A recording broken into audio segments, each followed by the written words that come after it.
Human right के कई मायने होते हैं। एक ही चश्मे और एक ही नजरिए से ह्यूमन राइट को नहीं देखा जाएगा।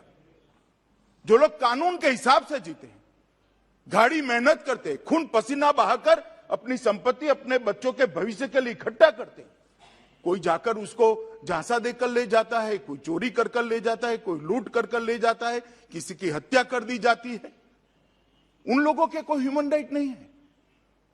जो पीछे छूट जाते हैं वो परिवारजनों का कोई ह्यूमन राइट नहीं है, उनका भी ह्यूमन राइट है।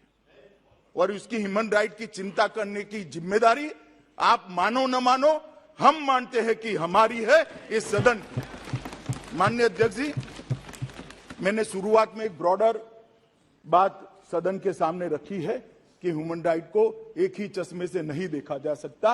ह्यूमन राइट को देखने के कई एंगल होते हैं और ह्यूमन राइट प्रोटेक्शन के भी कई एंगल होते हैं। मैं बहुत फर्मनेस के साथ, दृढ़ता के साथ कहना चाहता हूं, ये बिल देश के करोड़ों लॉ ओबीडियंट नागरिकों के ह्यूमन राइट के अधिकार का रक्षण के लिए मैं लेकर यहां पर आया। इसको कोई अन्यथा पेंट करने का प्रयास न करे। माननीय अध्यक्ष जी, मैं प्रस्ताव करता हूं कि दांडिक मामलों में शिनाख्त और अन्वेषण के प्रयोजनों के लिए सिद्ध दोष और अन्य व्यक्तियों का माप लेने के, प्राधिकृत करने का, अभिलेखों का परीक्षण करने के और उसके संबंध और आनुषिक विषयों का उपबंध करने वाले विधेयक पर विचार किया जाए। माननीय अध्यक्ष जी, आज मैं ये महान सदन के सामने एक बिल लेकर आया हूं, जो बिल 1920 के बंदी शिनाख्त कानून को रिप्लेस करेगा।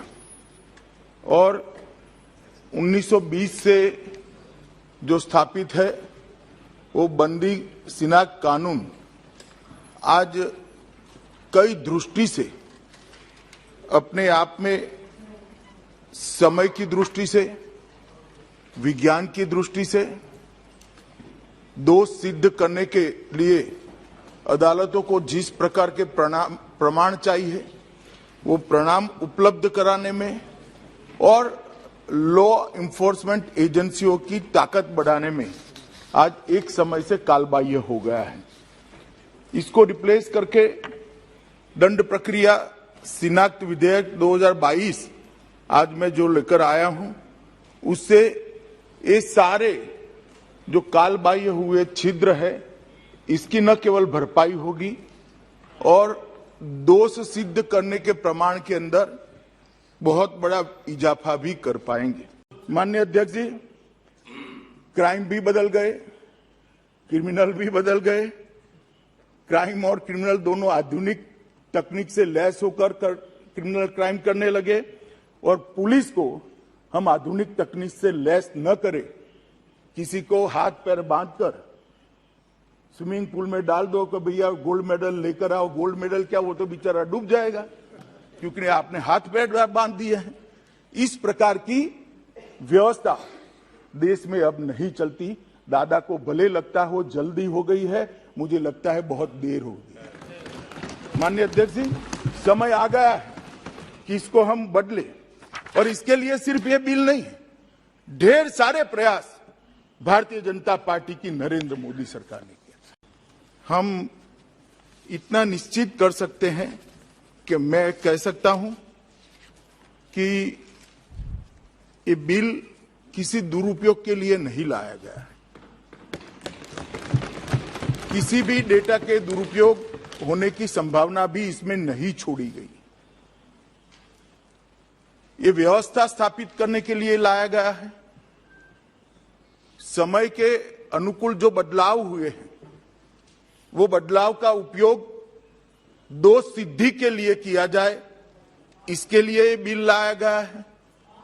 और जो लोग ह्यूमन राइट की दुहाई दे रहे हैं, उनको मैं ये भी कहना चाहता हूं, मेरा करबद्ध निवेदन है कि उनके भी ह्यूमन राइट की चिंता करिएगा जो अपराधियों से प्रताड़ित होते हैं।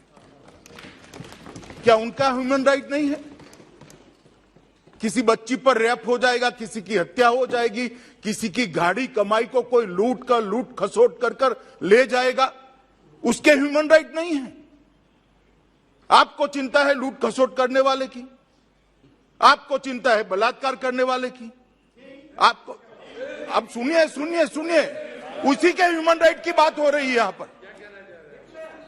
मगर मैं एक कहना चाहता हूं, ये नरेंद्र मोदी सरकार है साहब, जो कानून के अधिकार, कानून के हिसाब से जीने वाले लोग हैं, उसके ह्यूमन राइट की चिंता करना सरकार का दायित्व है और इससे कोई नहीं रोक सकता।